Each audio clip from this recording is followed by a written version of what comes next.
আসসালামু আলাইকুম। Hello guys, কেমন আছেন সকলে? আশা করি সকলে অনেক ভালো আছেন।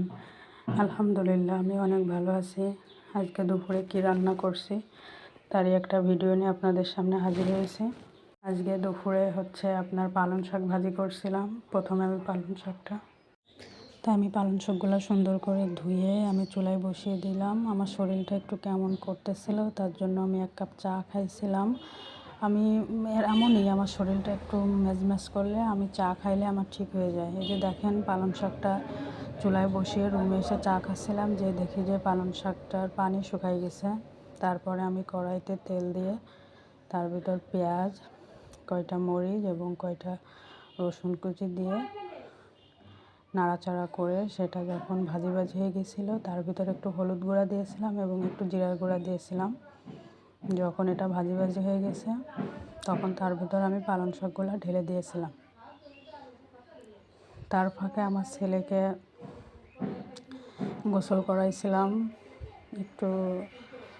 ওকে একটু সিমাই রান্না করেছিলাম সকালবেলা, সেটা খাওয়াইছিলাম। দেন ওর সাথে একটু খেলাধুলাও করতেছিলাম ফাঁকে ফাঁকে, যেহেতু ওকে একটু সময় না দিলে ও অনেক জ্বালাতন করে, ঠিক মতন রান্না করতে দেয় না।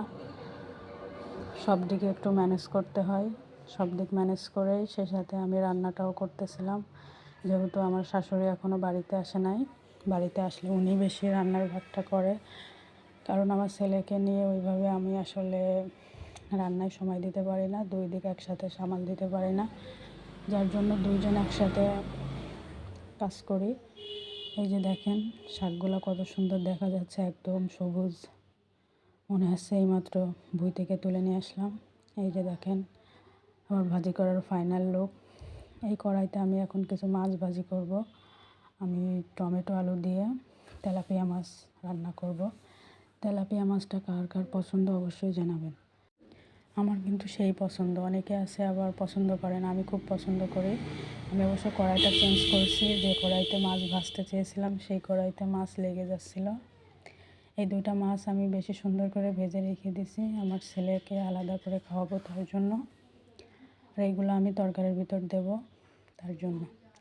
এই যে দেখেন আমি সেই ভাজি তেলের ভিতর পেঁয়াজ, রসুন এবং মরিচটা ব্লেন্ডার করে নিয়ে সেই তেলের ভিতর ঢেলে দিয়ে দিয়েছিলাম।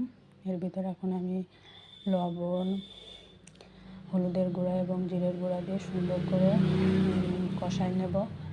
নিয়ে কয়টা আলু ছোট ছোট করে চিকন চিকন করে কেটে নিয়েছিলাম, সে আলুগুলো এখন এর ভিতর দেব, দিয়ে আর একটু সুন্দর করে কষাই নেব। এই যে দেখেন নাড়াচাড়া করতেছি।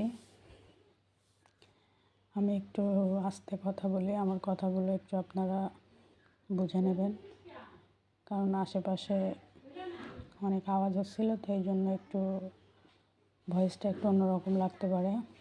দেখেন এর ভিতরে একটু আলু দিয়ে একটু নাড়াচাড়া করে ওর ভিতর পানি দিয়ে আমি এখন আলুটা একটু সিদ্ধ করে নেব, কারণ এর ভিতর টমেটো ঢেলে দিলে আলুটা আপনার সিদ্ধ হতে চায় না, এই জন্য আলুটা আগে একটু সিদ্ধ করে নেব। এখন আমি এটা একটু নাড়াচাড়া করে ঢাকনা দিয়ে ঢেকে রাখবো কিছু সময়ের জন্য। দেন আমি ঘরে চলে আসছিলাম, এসে একটু পরে আবার যে দেখি যে একটু পানি শুকাই গেছে, এর ফাঁকে কিছু থালা বাসন জমে গেছিলো, সেগুলো আমি ক্লিন করে নিয়েছিলাম। এখন আমি এর ভিতর ধুয়ে রাখা ছোট ছোট করে কাটা টমেটোগুলো ঢেলে দেব। এখন এগুলো একটু সুন্দর করে নাড়াচাড়া করে পুনরায় আমি ঢাকনা দিয়ে ঢেকে দেব।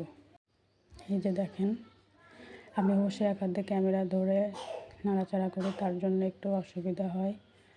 আমার যেহেতু ক্যামেরাম্যান নাই এবং আমার ক্যামেরা স্ট্যান্ডও নাই, ইনশাআল্লাহ কেনার চেষ্টায় আছি, বাকিটা আল্লাহ ভরসা। কিনলে অবশ্যই তখন এতটা ঝামেলা হবে না।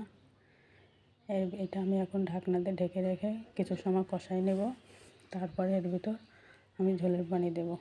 এই যে দেখেন কষাই নিয়ে আমি ঝোলের পানি ঢেলে দিয়ে যখন এটা অনেকক্ষণ উতলাই গেছিলো, তারপরে আমি ভেজে রাখা মাছগুলো ঢেলে দিয়েছিলাম।